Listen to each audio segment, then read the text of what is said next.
ইরানে হামলার জেরে চলছে মধ্যপ্রাচ্য। কুয়েতে কয়েকটি মার্কিন যুদ্ধবিমান বিধ্বস্ত, বাহরাইনে নিহত বাংলাদেশি। সৌদির আরামকো তেল শোধনাগারে ড্রোন হামলা, লেবাননেও সংঘাত। ট্রাম্পের আলোচনার প্রস্তাব নাকচ তেহরানের। I call upon all Iranian patriots who yearn for freedom to seize this moment. Donald ট্রাম্পের ভ্রান্ত পরিকল্পনা গোটা মধ্যপ্রাচ্যকে বিশৃঙ্খলার মধ্যে ফেলে দিয়েছে। যুক্তরাষ্ট্রের সঙ্গে কোনো আলোচনায় বসবে না ইরান।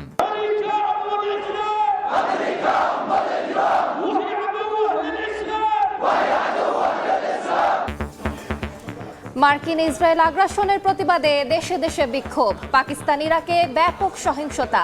হরমুজ প্রণালীর কাছে জাহাজে হামলায় বিশ্ববাজারে ঊর্ধ্বমুখী তেলের দাম।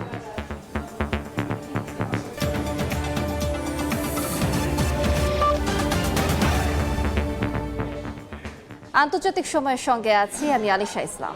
ইরানের সর্বোচ্চ নেতা নিহতের পর মধ্যপ্রাচ্য অগ্নিগর্ভে পরিণত হয়েছে। কাতার, ইরাক সহ বিভিন্ন দেশের মার্কিন ঘাঁটিতে নজিরবিহীন হামলা চালাচ্ছে ইরান। পশ্চিম জেরুজালেম ও মার্কিন বিমানবাহী রণতরীতেও পাল্টা ক্ষেপণাস্ত্র ছুড়েছে তেহরান।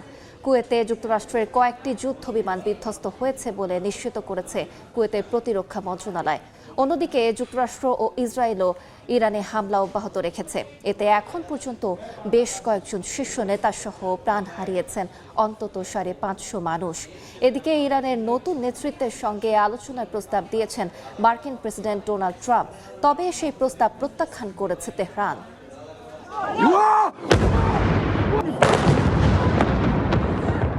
যুক্তরাষ্ট্র ইসরায়েলের যৌথ হামলায় ইরানের সর্বোচ্চ নেতা আয়াতুল্লাহ খামেনি নিহতের জেরে পাল্টাপাল্টি হামলায় জ্বলছে মধ্যপ্রাচ্য।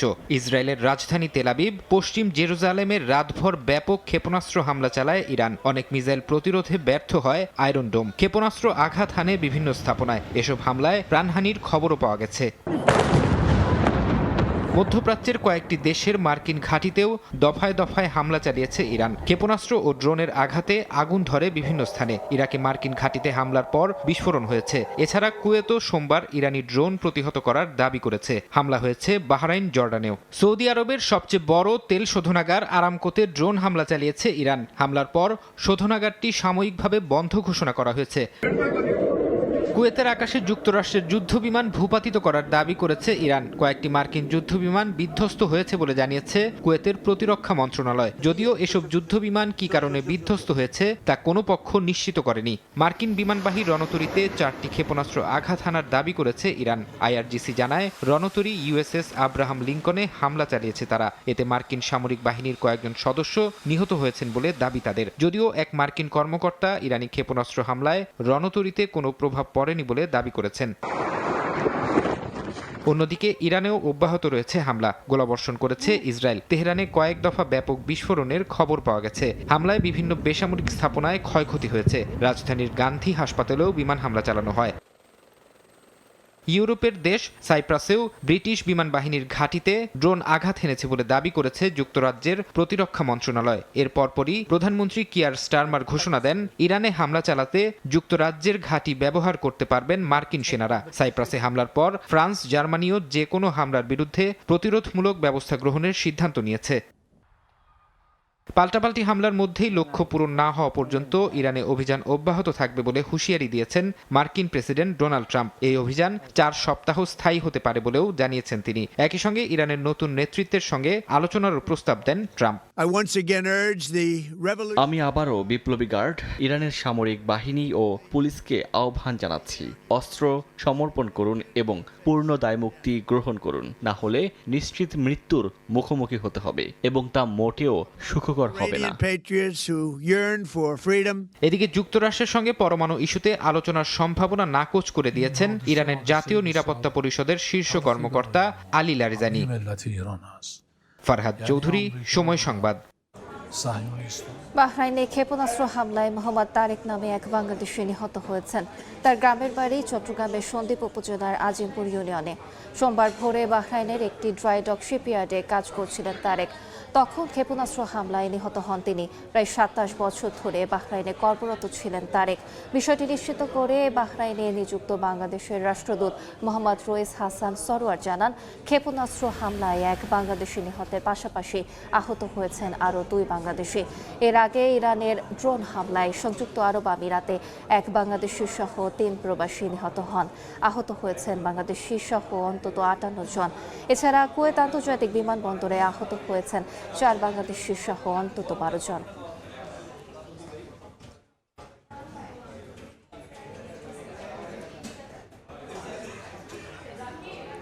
ইরানে মার্কিন ইসরায়েল হামলার বিষয়ে বিস্তারিত জানাতে স্টুডিওতে আছেন সহকর্মী ওমর ইনান। ওমর, আপনাকে স্বাগত। আমরা যেমনটি জানি, ইসরায়েল এবং যুক্তরাষ্ট্রের যৌথ হামলায় ইরানের সর্বোচ্চ ধর্মীয় নেতা আয়াতুল্লাহ আলী খামেনি তিনি মারা গেছেন, সাথে মারা গেছেন তার জামাতা, মেয়ে এবং নাতি। এ বিষয়ে আপনার কাছে সর্বশেষ কি তথ্য আছে, এখন ইরানের প্রতিক্রিয়া কি, ইরান কি করছে সে সম্পর্কে আমাদেরকে বিস্তারিত জানাবেন। আয়াতুল্লাহ আলী খামেনি মারা যাওয়ার পর তাদের দেশের মানুষ যেভাবে প্রতিক্রিয়া জানাচ্ছে, বিশেষ করে এখন আসলে আপনি জানেন 40 দিনের শোক চলছে, তার মধ্যে 7 দিন রাষ্ট্রীয় শোক এবং নানাবিধ কর্মসূচি তারা যেমন পালন করছে, তার মধ্যেই তারা তাদের প্রতিরোধ অর্থাৎ ইসরায়েল এবং যুক্তরাষ্ট্র তাদের বিরুদ্ধে যে অভিযান শুরু করেছে সেই অভিযানের প্রতিরোধও কিন্তু তারা চালাচ্ছে। সামগ্রিকভাবে শুধুমাত্র শোকের মধ্যেই ইরান নিমজ্জিত নয়, তাদের প্রতিরোধও কিন্তু তারা চালিয়ে যাচ্ছে। আশপাশে শক্তিতে পরিণত করার জন্য একদম ঠিক বলেছেন, তারা আসলে শোককে শক্তিতে পরিণত করেই তারা এই প্রতিরোধ করছেন। আমরা একটু সবশেষ তথ্যগুলো আগে দর্শকদের জানিয়ে আসতে চাই যে ইরান ইসরায়েল অর্থাৎ যুক্তরাষ্ট্রের সঙ্গে সংঘাতে এখন পর্যন্ত ইরান ও যুক্তরাষ্ট্র ইসরায়েলের পাল্টাপাল্টি সংঘাত অব্যাহত রয়েছে এবং বাড়ছে হতাহত। যেটি না বললেই না, এখন পর্যন্ত ইরানে আয়াতুল্লাহ আলী খামেনি, তার উপদেষ্টা, শীর্ষ নেতৃবৃন্দ সহ 550 মতো মানুষ এখন পর্যন্ত হতাহত হয়েছে। এবং আপনি জানেন যে আমরা দেখেছি প্রথম দিন যখন ইরানের একটি এলিমেন্টারি স্কুলে হামলা চালানো হয়েছিল, সেই স্কুলে 150-র বেশি হতাহত হয়েছে, প্রায় 148 জনের মতোই এর মধ্যে কিন্তু শিশু। এবং পাল্টা ব্যবসায় যদি বলি যে ইসরায়েলেও কিন্তু এর মধ্যে ব্যাপক ক্ষয়ক্ষতির খবর পাওয়া যাচ্ছে, যদিও ইসরায়েলের পক্ষ থেকে সুনির্দিষ্ট সংখ্যা এখন পর্যন্ত বলা হচ্ছে না, তবে সেখানেও বেশ কয়েকজন হতাহত হয়েছে। কারণ আপনি যে সামাজিক যোগাযোগ মাধ্যম থেকে শুরু করে এফপি, রয়টার্স, অন্যান্য বার্তা সংস্থার যেই প্রকাশিত ফুটেজগুলো, সেখানে কিন্তু ইসরায়েলের বিভিন্ন যে বহুতল ভবন সেগুলো কিন্তু গুড়িয়ে দেওয়া হয়েছে। তবে হতাহত কেমন হয়েছে সেটি আসলে এখন পর্যন্ত স্পষ্ট নয়, কারণ জানেন যে আগাম হামলা হতে পারে ইরানের উপর, ইরান আবার পাল্টা আঘাত করতে পারে এমন আশঙ্কা থেকে তারা আগে থেকেই কিন্তু বাসিন্দাদের নিরাপদ স্থানে সরিয়ে নিয়েছে, বাংকারে যেতে বলেছে। সে কারণে মধ্যপ্রাচ্যের অন্য যে মার্কিন ঘাঁটিগুলো রয়েছে অন্য দেশগুলোতে, সেখানেও কিন্তু ইরান হামলা হয়েছে, আমরা সেখানেও আসবো। এবং এর মধ্যে লেবাননেও কিন্তু ইসরায়েল হামলা শুরু করেছে। আপনি জানেন যে ঠিক ইসরায়েলের পাশেই লেবাননের অবস্থান এবং আমরা দেখেছি যে ইরাকের যে সশস্ত্র গোষ্ঠীগুলো রয়েছে তাদের বিরুদ্ধে সেখানে যে মার্কিন ঘাঁটিগুলো রয়েছে সেখানেও কিন্তু ইরান হামলা শুরু করেছে। এবং আমরা যেমনটি বলছি যে যুদ্ধের উত্তাপে অপরিশোধিত তেলের দাম প্রায় 13% বেড়েছে। আশঙ্কা করা হচ্ছে যদি এভাবে যুদ্ধ চলতে থাকে তাহলে তেলের দাম আরো বাড়তে পারে। এবং এশিয়ার শেয়ারের বাজারে কিন্তু বড় ধরনের পতন হয়েছে। মধ্যপ্রাচ্য জুড়ে বিমান চলাচল বিঘ্নিত হচ্ছে, মধ্যপ্রাচ্য থেকে নাগরিকদের সরিয়ে নিচ্ছে যুক্তরাষ্ট্র এবং অন্য দেশগুলোও কিন্তু একই তৎপরতা গ্রহণ করছে। যুদ্ধবন্ধে আলোচনার মাধ্যমে সমাধানের আহ্বান জানিয়েছে চীন। এবং আমরা যেটি বলছিলাম যে মধ্যপ্রাচ্যের অন্য দেশগুলো, বিশেষ করে পারস্য উপসাগরীয় দেশগুলোতেও কিন্তু ইরান হামলা চালাচ্ছে। এখন প্রশ্ন আসতে পারে সেই দেশগুলোতে আসলে ইরান হামলা চালিয়ে কতটুকু কি করতে পারবে বা তাদের প্রতিক্রিয়া বা কি। ইরান আসলে একেবারে প্রেসাইজলি সুনির্দিষ্টভাবে যে স্থাপনাগুলোতে মার্কিন স্বার্থ রয়েছে, আরও নির্দিষ্ট করে বললে যে মার্কিন বিমান ঘাঁটি রয়েছে, সামরিক ঘাঁটি রয়েছে, সেই ঘাঁটিগুলোতে তারা কিন্তু হামলা চালাচ্ছে। দোহার কথায় যদি বলি, দোহায় আজ সকালটাই শুরু হয়েছে কয়েক দফা বিস্ফোরণের শব্দ দিয়ে, সাধারণ মানুষ যেমনটি বললেন, এবং মূলত সেগুলো বেসরকারি স্থাপনা এমনটি এখন পর্যন্ত নিশ্চিত হওয়া যায়নি। তবে কিছু কিছু বেশিরভাগই জানা গেছে যে মিসাইলগুলো আসার আগেই সেগুলো তারা আসলে ভূপাতিত করেছে। একটু বলতে চাই ইনান যে ইরানের পররাষ্ট্রমন্ত্রী আব্বাস আরাকচি তিনি কিন্তু বলেছেন যে এই হামলা তারা যে চালাচ্ছে এটা আসলে তারা বাধ্য হয়ে চালাচ্ছে, এটা আত্মরক্ষার আপনি যদি আসলে হামলার ক্ষয়ক্ষতির দিকেও দেখেন, আপনি এখানে আসলে বুঝবেন যে আসলে আব্বাস আরাকচি যেটি বলছেন যে তারা আসলে বেসামরিক নাগরিকদের আসলে টার্গেট করছে না, তিনি আসলে মূলত এটা বুঝাতে চেয়েছেন এবং বাধ্য হয়েছেন তিনি যেটা বলছেন। কারণ হচ্ছে মধ্যপ্রাচ্যের দেশগুলোর সঙ্গে উপসাগরের দেশগুলোর সঙ্গে ইরান কিন্তু আসলে সুসম্পর্ক বজায় রাখতে চায়, এমনকি সৌদি আরবের সঙ্গেও ইরান সুসম্পর্ক রাখতে চায়, এমন কথা কিন্তু বেশ কয়েকবার বলেছেন ইরানের সর্বোচ্চ ধর্মীয় নেতা যিনি প্রয়াত হলেন সম্প্রতি। তিনি যেমন বলেছেন, ইরানের প্রেসিডেন্ট মাসুদ পেজিশকিয়ান তিনিও বলেছেন যে সৌদি আরবের সঙ্গে তারা স্বাভাবিক সম্পর্ক চায়। তবে আমরা কিন্তু উল্টো চিত্র দেখেছি। সংযুক্ত আরব আমিরাত থেকে শুরু করে সৌদি আরব, বাহরাইন, এই সবগুলো দেশ কিন্তু উল্টো ইরানের বিপক্ষে অবস্থান নিয়েছে। ইনফ্যাক্ট আসছে যে সৌদি আরব আসলে ইরানের বিপক্ষেই কাজ করছে একদম, এবং যে কারণে তারা মনে করছে যে তারা আসলে শুধুমাত্র উপরে বন্ধুত্বের কথা বলে তারা কিন্তু আসলে তাদের যে চরম শত্রু যুক্তরাষ্ট্র এবং ইসরায়েল তাদেরকেই কিন্তু কোনো না কোনোভাবে তারা প্রশ্রয় দিচ্ছে, আশ্রয় দিচ্ছে, এবং যে কারণে সেই ঘাঁটিগুলো থেকে ইরানে তারা খুব সহজে হামলা চালাতে পারছে। এবং ইরান কিন্তু বুঝে গেছে এত দূরে যুক্তরাষ্ট্রে তারা হামলা চালানোর চেয়ে সবার আগে যে সহজ লক্ষ্য হতে পারে সেগুলো হচ্ছে তাদের আশপাশে থাকা উপসাগরীয় দেশগুলো যেখানে মার্কিন ঘাঁটি রয়েছে সেই ঘাঁটিগুলোকে টার্গেট করা, এবং যে কারণে তারা আসলে প্রথম লক্ষ্য হিসেবে কিন্তু সেই ঘাঁটিগুলোকেই টার্গেট করছে। এবং আপনি দেখেছেন যে এর মধ্যে বেশ কয়েকজন সেনাও কিন্তু হতাহত হয়েছে। মার্কিন প্রেসিডেন্ট ডোনাল্ড ট্রাম্প এর মধ্যে কয়েকজন সেনা নিহতের কথা নিশ্চিত করেছেন। তাই নয়, সেসব দেশে আমাদের দেশে যেসব প্রবাসী ভাইয়েরা আছেন তারাও কিন্তু নানা রকম ক্ষতি একদম একটু আগে আপনি পড়ছিলেন বাহরাইনে একজন বাংলাদেশি মারা গেছেন, শুধু বাহরাইন না, এর আগে কুয়েতেও আসলে কয়েকজন মারা গেছেন, একজন মারা গেছেন এবং কয়েকজন আহত হয়েছেন, সংযুক্ত আরব আমিরাতে একজন মারা গেছেন এবং বেশ কয়েকজন আহত হয়েছেন। এই যে সামগ্রিকভাবে যে বাংলাদেশিদের উপর শুধুমাত্র আসলে ওইখানে যেসব বাংলাদেশি আছেন, প্রবাসী আছেন, তারা তো আসলে এক ধরনের হুমকির মধ্যে আছেনই, আবার এছাড়া আমরা যারা বাংলাদেশে আছি তারাও কিন্তু বিভিন্নভাবে আমরা ক্ষতির মুখে পড়তে পারি। নিশ্চয়ই আমরা সেগুলো আবার ধীরে ধীরে আলোচনা করব। ইনান, আপনার কাছে আমরা আবার আসব। আন্তর্জাতিক সময় আরো থাকছে। গাজায় থামছেই না ইসরায়েলি আগ্রাসন, হামলায় কয়েকজন হতাহত। রাফা সহ সব সীমান্ত বন্ধ রেখেছে দখলদার বাহিনী, চেক পয়েন্টে আটকা শত শত মানুষ। আমরা আবারও যুক্ত হচ্ছি ওমর ইনানের সঙ্গে। আলিশা, যেমনটি বলছিলাম যে প্রবাসী বাংলাদেশিরা যেমন আসলে ক্ষয়ক্ষতির মুখে পড়ছেন, আমরাও কিন্তু একইভাবে আমরা কিন্তু ঝুঁকিতে আছি। সেটি কি নিশ্চয়ই আমরা ধীরে ধীরে আলোচনা করবো, বিশেষ করে জ্বালানি তেলের দামের বিষয়ে। আপনি জানেন যে যেমনটি বলছিলাম, শুধুমাত্র এই সংখ্যা এখন আর ইসরায়েল, ইরান এবং যুক্তরাষ্ট্রের মধ্যে সীমাবদ্ধ নয়, অন্য পক্ষগুলো জড়িয়ে পড়ছে, যার অংশ হিসেবে আমরা দেখেছি যে ইসরায়েলের হাইফা বন্দরে যখন হামলা চালালো ইরান, এরপরে কিন্তু আসলে ইরান সমর্থিত গোষ্ঠীগুলো চালিয়েছে তারা, যে কারণে তারা বলছে লেবাননেও তারা হামলা চালিয়েছে। এবং এ নিয়ে আমাদের হাতে একটি প্রতিবেদন আছে, সেটি দেখে আসবো। ইসরায়েলের হাইফা শহরে হিজবুল্লাহর যে আঘাত, সেই রকেট হামলার পর লেবাননের রাজধানী বৈরুতে বিমান হামলা চালিয়েছে ইসরায়েল। এখন পর্যন্ত সেখানে 31 জন নিহত হয়েছেন। এ নিয়ে একটি প্রতিবেদন আছে, সেটি দেখে আসবো। স্থানীয় সময় সোমবার ভোরে ইসরায়েলের হাইফা শহরের কাছে একটি সামরিক ঘাঁটিতে রকেট হামলা চালায় লেবাননের সশস্ত্র গোষ্ঠী হিজবুল্লাহ। এক বিবৃতিতে গোষ্ঠীটি জানায়, ইরানের সর্বোচ্চ নেতা আয়াতুল্লাহ আলী খামেনি হত্যার প্রতিশোধের অংশ হিসেবে এ হামলা চালিয়েছে তারা। সংবাদ মাধ্যম টাইমস অব ইসরায়েল বলছে, 2024 সালের নভেম্বরে যুদ্ধবিরতির পর প্রথমবারের মতো ইসরায়েল লক্ষ্য করে হামলা চালায় হিজবুল্লাহ, যদিও ইসরায়েল প্রতিনিয়ত লেবাননে হামলা চালিয়ে যাচ্ছে।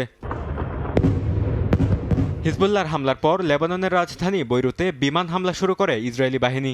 এতে অনেকে হতাহত হয়েছেন। দেশটির প্রতিরক্ষা বাহিনী বলছে, হিজবুল্লাহ ইরানি সরকারের পক্ষে কাজ করছে এবং বেসামরিক নাগরিকদের উপর হামলা চালাচ্ছে। এছাড়া বিনতে জেবিল শহর সহ দক্ষিণ লেবাননের 50টিরও বেশি গ্রামের মানুষকে তাদের বাড়ি ঘর খালি করতে নির্দেশ দিয়েছে তেল আবিব। হামলার মুখে জীবন বাঁচাতে পালাচ্ছেন হাজার হাজার মানুষ। এদিকে ইসরায়েলে হিজবুল্লাহর রকেট হামলাকে দায়িত্বজ্ঞানহীন অভিহিত করে গোষ্ঠীটির বিরুদ্ধে ব্যবস্থা নেওয়ার হুঁশিয়ারি দিয়েছেন লেবাননের প্রধানমন্ত্রী। তিনি বলেন, ইসরায়েলি হামলা একটি বিপজ্জনক কাজ, যা লেবাননের নিরাপত্তা ও স্থিতিশীলতাকে ঝুঁকির মুখে ফেলছে। এটি ইসরায়েলকে আগ্রাসন চালিয়ে যাওয়ার সুযোগ করে দিচ্ছে। হামলার সঙ্গে জড়িতদের গ্রেফতার ও লেবানন রক্ষায় প্রয়োজনীয় ব্যবস্থা নেওয়ার কথাও জানান তিনি। বরকতুল্লাহ, সময় সংবাদ। আলিশা, আসলে এখনকার যে পরিস্থিতি, এটি শুধুমাত্র লেবাননও যেমন ছড়িয়েছে, যে কোনো মুহূর্তে আসলে ইসরায়েল থেকে শুরু করে ইসরায়েল, যুক্তরাষ্ট্র আসলে তারা যে ধরনের আসলে ছক কষছে, তাতে মধ্যপ্রাচ্যের অন্য অংশগুলোতে আসলে যে কোনো মুহূর্তে সংখ্যা আরও বড় আকারে ছড়িয়ে পড়তে পারে। আপনি জানেন যুক্তরাজ্য, ইউরোপীয় দেশগুলো কিন্তু তারা যুক্তরাষ্ট্র এবং ইরানের পাশে থাকার কথা জানিয়েছে, বিশেষ করে পারস্য উপসাগরীয় দেশগুলোর পাশে দাঁড়ানোর তারা কথা বলেছে। সেক্ষেত্রে পাশে কিভাবে দাঁড়াবে, তারা নিশ্চয়ই ইরানের উপর সেই ঘাঁটিগুলো থেকে ব্যবহার করে তারা হামলা চালাবে এবং সেক্ষেত্রে কিন্তু সংঘর্ষ আরও বেড়ে যাওয়ার শঙ্কা রয়েছে। ইনান, আপনার কাছ থেকে একটু আগে জানছিলাম অনেক কিছুই। আরেকটি প্রশ্ন আমার মনে ঘুরপাক খাচ্ছে, এই যে হরমুজ প্রণালী, এই যুদ্ধ শুরু হবার পর থেকে কিন্তু একটা আশঙ্কা করা হচ্ছিল যে এই হরমুজ প্রণালী বন্ধ হতে পারে কিনা। যদিও ইরানের পক্ষ থেকে আব্বাস আরাকচি তিনি কিন্তু বলেছেন যে আসলে এই হরমুজ প্রণালী তাদের বন্ধ করার কোনো ইচ্ছা এখন নেই। কিন্তু আপনি জানেন যে এর মধ্যে কিন্তু হরমুজ প্রণালী বন্ধ করা হয়েছিল এমন ঘোষণা এসেছিল, পরবর্তীতে ইরান জানিয়েছে তারা আসলে বন্ধ করেনি। তো এটি নিয়ে আসলে ধোঁয়াশা কেটেছে, কিন্তু বন্ধ করুক আর না করুক এর মধ্যে কিন্তু প্রভাব পড়তে শুরু করেছে। আমরা যদি বলি যে একটু আগে আমরা খবর পেয়েছি যে সৌদি আরবের যে রাষ্ট্রায়ত্ত সবচেয়ে বড় তেল শোধনাগার আরামকো, সেখানে কিন্তু হামলা হয়েছে এবং ড্রোন হামলা হয়েছে। আপাতপক্ষে মনে হচ্ছে, যদিও ইরানের সৌদি আরবের পক্ষ থেকে এখন পর্যন্ত এটি নিশ্চিত হয় নাই, কিন্তু আমরা কিন্তু ভিডিও ফুটেজ দেখেছি এবং যে কারণে তারা তেল শোধনাগারটি আপাতত বন্ধ করে দিয়েছে। আপনি জানেন যে এটি আসলে খুবই গুরুত্বপূর্ণ একটি শোধনাগার, কারণ বিশ্বের যে তেল উৎপাদন প্রক্রিয়া ব্যবস্থা সেটি কিন্তু অনেকাংশে সৌদি আরবের এই আরামকোর উপর আসলে নির্ভর করে। আমরা একটু তথ্যগুলো দেখতে চাই যে আসলে সৌদি আরামকো কেন এত বেশি গুরুত্বপূর্ণ যে এই তেল শোধনাগারটি। আমরা যদি দেখি যে একে তো এটি আসলে সৌদি আরবের সবচেয়ে বৃহত্তম এবং রেভিনিউর দিক থেকে যদি বলি, অর্থাৎ রাজস্ব আয়ের দিক থেকে পুরো বিশ্বের কিন্তু চতুর্থতম এই আরামকো সৌদি যে তেল শোধনাগারটি রয়েছে। এবং সৌদি আরবের তো অবশ্যই বিশ্বের বৃহত্তম অপরিশোধিত তেল উৎপাদনকারী প্রতিষ্ঠান এই আরামকো, এবং বিপুল মজুদ ভান্ডার রয়েছে এখানে, বিশেষ করে হাইড্রোকার্বনের যে মজুদ। কারণ আপনি জানেন যে এই হাইড্রোকার্বনের মজুদের উপরেই কিন্তু তেলের যেই আসলে মজুদ, অপরিশোধিত তেল, সেটি আসলে নির্ভর করে তাদের কাছে কতটুকু আসলে তেলের মজুদ রয়েছে, আর এটি রয়েছে আরামকোর কাছে। তার মানে স্বাভাবিকভাবেই বৈশ্বিক অর্থনীতি ও দামের নিয়ন্ত্রকও কিন্তু তারা। কারণ আপনি জানেন যে তেল উৎপাদনকারী যেসব দেশ রয়েছে ওপেক এবং ওপেক প্লাস, এই যে জোটটি রয়েছে ওপেক প্লাসের জোট, এই ওপেক প্লাস জোটের মূল চালিকা শক্তি হচ্ছে এই আরামকো। কারণ তাদের উপরেই আসলে নির্ভর করে তেলের দাম কতটুকু বাড়বে এবং কতটুকু কমবে। ইতিমধ্যে কিন্তু তেলের দাম বাড়তে শুরু করেছে, এবং এর মধ্যে আমরা দেখছি 13% পর্যন্ত কিন্তু যে ব্রেন্ট ক্রুড, অর্থাৎ ব্রেন্ট ক্রুড, সেটি কিন্তু আসলে বৃদ্ধি পেয়েছে। আর আপনি বলছেন হরমুজ প্রণালীর কথা, যে হরমুজ প্রণালী আসলে কতটুকু গুরুত্বপূর্ণ, এই নিয়ে আমাদের একটি প্রতিবেদন আছে, সেটি আগে দেখে আসি, তারপর আমরা আলোচনা করব। ইরান যুদ্ধ শুরুর পর আবারও আলোচনায় হরমুজ প্রণালীর কাছে কমপক্ষে 3টি জাহাজে হামলার পর বিশ্বব্যাপী বাড়ছে অপরিশোধিত জ্বালানি তেলের দাম। সংঘাত দীর্ঘ হলে প্রতি ব্যারেলের দাম $100 থেকে $150 ছাড়াতে পারে বলে সতর্ক করেছেন বিশ্লেষকরা। যুক্তরাষ্ট্র ও ইসরায়েলের চলমান হামলার জেরে মধ্যপ্রাচ্য জুড়ে হামলা চালাচ্ছে ইরান। এমন পরিস্থিতিতে আবারও আলোচনার কেন্দ্রে চলে এসেছে হরমুজ প্রণালী। বিশ্বের প্রায় 20% তেল ও গ্যাস পরিবহন হওয়ায় প্রণালীর কাছে কমপক্ষে 3টি জাহাজে হামলার পর বিশ্বব্যাপী জ্বালানি তেলের দাম বাড়ছে। বার্তা সংস্থা রয়টার্স জানায়, সোমবার সকালে প্রতি ব্যারেল ব্রেন্ট ক্রুডের দাম 4.5% বেড়ে $76 দাঁড়িয়েছে, আর ওয়েস্ট টেক্সাস ইন্টারমিডিয়েটের দাম 3.9% বেড়ে ব্যারেল প্রতি দাঁড়িয়েছে $69.59।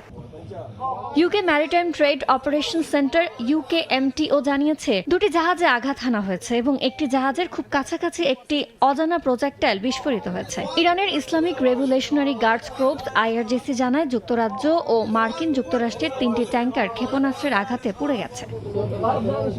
অবশ্য জাহাজগুলোকে প্রণালী এড়িয়ে চলার জন্য সতর্ক করেছে ইরান। প্রণালীর প্রবেশপথে আন্তর্জাতিক জাহাজ চলাচল প্রায় স্থবির হয়ে পড়েছে। তবে দীর্ঘস্থায়ী সংঘাতে বৈশ্বিক বাজারে জ্বালানি তেলের দাম আরও বেড়ে ব্যারেল প্রতি $100 হতে পারে বলে সতর্ক করেছেন বিশ্লেষকরা।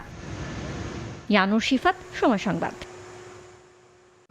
আমরা আসলে বলছিলাম যে হরমুজ প্রণালীর গুরুত্বটা আসলে কেমন হতে পারে। আপনি জানেন যে হরমুজ প্রণালী হচ্ছে ইরানের এমন একটি প্রণালী, পাহাড় বেষ্টিত একটি অঞ্চলের যে প্রণালী, একটি সরু আসলে প্রণালী, খুব বেশি বড় না, কয়েকটি জাহাজ আসা যাওয়া করতে পারে। এই আসা যাওয়ার পথ দিয়েই বিশ্বের যে মোট জ্বালানির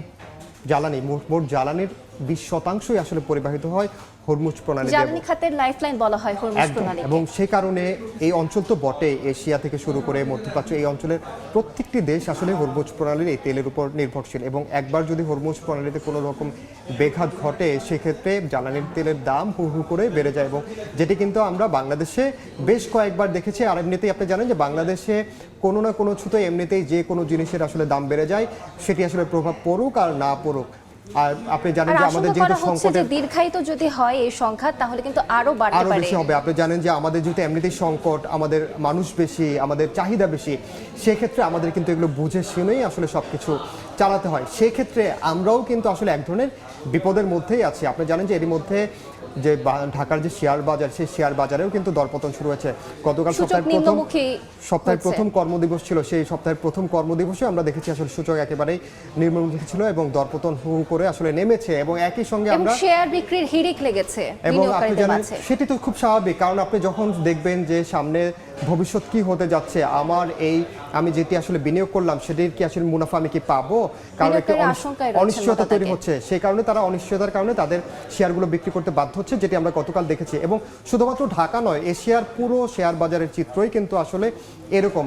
সে কারণে এই হরমুজ প্রণালীটি আসলে শুধু আমাদের জন্য না, পুরো অঞ্চলের জন্যই গুরুত্বপূর্ণ। আমরা কিন্তু এখন পর্যন্ত জ্বালানি তেলের যেই স্বাভাবিক যে সরবরাহ সেটি কিন্তু এখন পর্যন্ত ঠিকঠাক পাচ্ছে, কিন্তু সেটি যদি বন্ধ হয়, বিশেষ করে এলএনজির যে সংকটগুলো রয়েছে, সেই এলএনজি সংকটটা সামাল দিতেও কিন্তু আমাদেরকে বেশ বেগ পোহাতে হবে। আপনি জানেন যে ইউক্রেন রাশিয়া যুদ্ধের যে প্রভাব সেটি কিন্তু খাদ্যশস্য থেকে শুরু করে বিভিন্নভাবে বিভিন্ন দেশের উপর পড়েছে। তার আগে ছিল কোভিডের একটি প্রভাব ছিল। সেই ধাক্কাগুলো সামলাতে না সামলাতেই একটার পর একটা কিন্তু দুর্যোগ বা এ ধরনের মানব সৃষ্ট একটা দুর্যোগ আসছে। আপনার কি মনে হয় এই যুদ্ধ কি দীর্ঘায়িত হবে? আসলে এটি ডিপেন্ড করছে আসলে বিশ্ব নেতারা কি চান, ট্রাম্প আসলে কি বলেছেন সেটিও আমরা দেখেছি। আমরা নিশ্চয়ই এগুলো নিয়ে আবার আলোচনায় ফিরবো। ইনান, আপনাকে ধন্যবাদ। আন্তর্জাতিক সময় আরো থাকছে। যুক্তরাষ্ট্রের টেক্সাসে পানশালায় বন্দুক হামলায় কয়েকজন হতাহত, পুলিশের গুলিতে অস্ত্রধারীর প্রাণহানি, সন্ত্রাসী কর্মকাণ্ড ধারণা মার্কিন গোয়েন্দা সংস্থার। আবারও ইরান যুদ্ধের আলোচনা। ইনান, আপনার কাছে আবারও ফিরছি। আপনার সাথে আমরা আলোচনা করছিলাম যে এই যুদ্ধ বা সংঘাত কি দীর্ঘায়িত হতে পারে কিনা।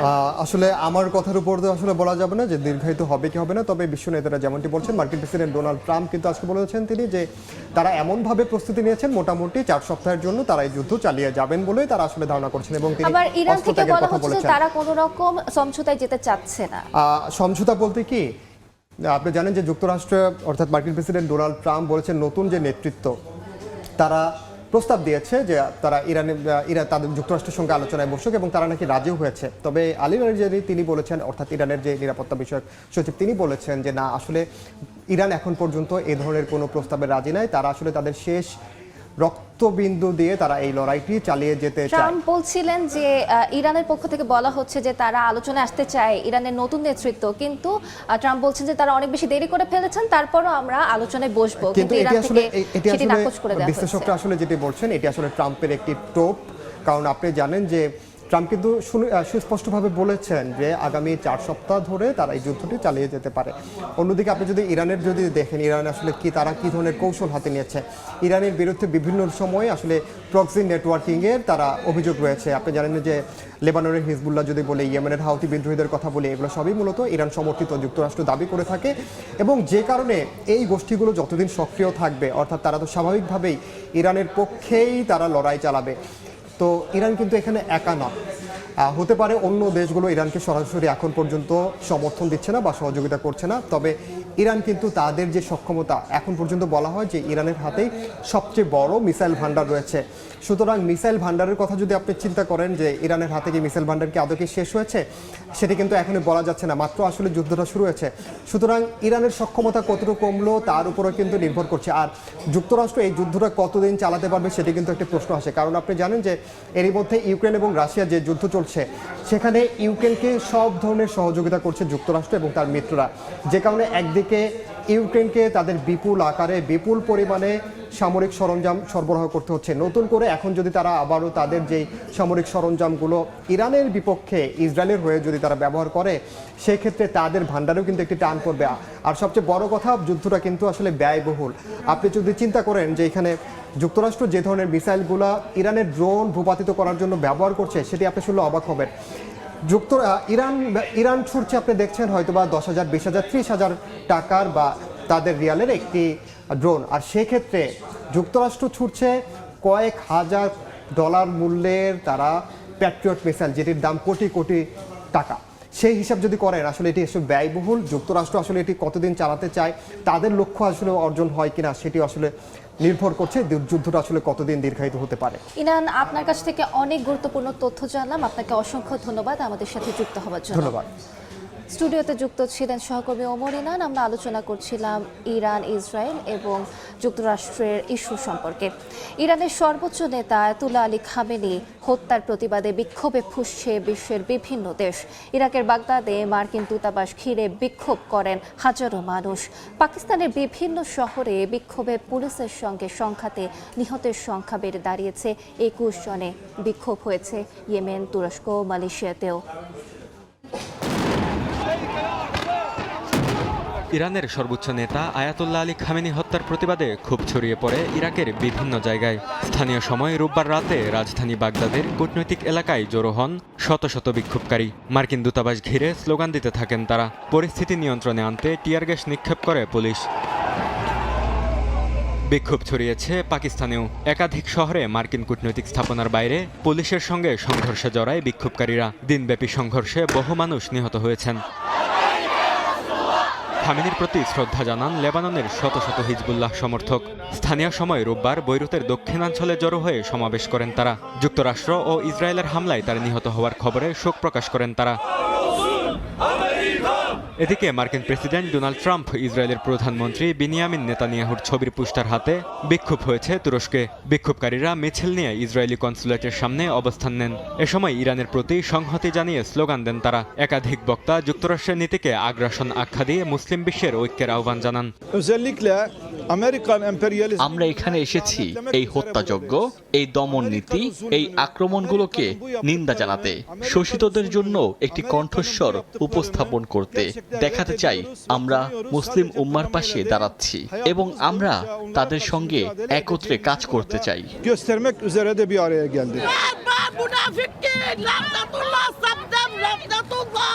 ইরানি পতাকা ও খামেনির ছবি নিয়ে মালয়েশিয়ার কুয়ালালামপুরেও যুক্তরাষ্ট্রের দূতাবাসের সামনে বিক্ষোভ করেন শত শত মানুষ। সমাবেশ থেকে যুক্তরাষ্ট্রের আগ্রাসনের প্রতিবাদ জানান তারা।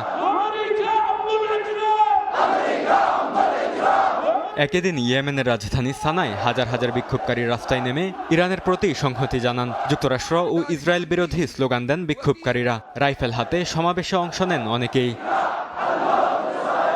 বরকতুল্লাহ, সময় সংবাদ। পাকিস্তানের হামলায় গত কয়েকদিনে আফগানিস্তানে প্রায় 1000 তালেবান সেনা হতাহত হয়েছেন। পাকিস্তানের তথ্যমন্ত্রী আতাউল্লাহ তারা জানিয়েছেন, বৃহস্পতিবার থেকে শুরু হওয়া সীমান্ত সংঘাতে অন্তত 415 তালেবান যোদ্ধা নিহত এবং 580 জনের বেশি আহত হয়েছেন। তার দাবি, হামলা চালিয়ে 182টি চেকপোস্ট ধ্বংস করা হয়েছে। যুক্তরাষ্ট্রের টেক্সাস অঙ্গরাজ্যে গোলাগুলিতে 3 জন নিহত হয়েছেন। এই ঘটনায় আহত হয়েছেন অন্তত 14 জন। স্থানীয় সময় রোববার দেশটির অস্টিন অঞ্চলে একটি বারে রাতভর গোলাগুলির ঘটনা ঘটে। আহতদেরকে উদ্ধার করে দ্রুত হাসপাতালে নেওয়া হয়। অস্টিন পুলিশের প্রধান লিসা ডেভিস এক সংবাদ সম্মেলনে বলেন, নিহতদের মধ্যে হামলাকারীও রয়েছেন, তবে হামলাকারীর পরিচয় এখনো জানা যায়নি। এই ছিল আন্তর্জাতিক সময়।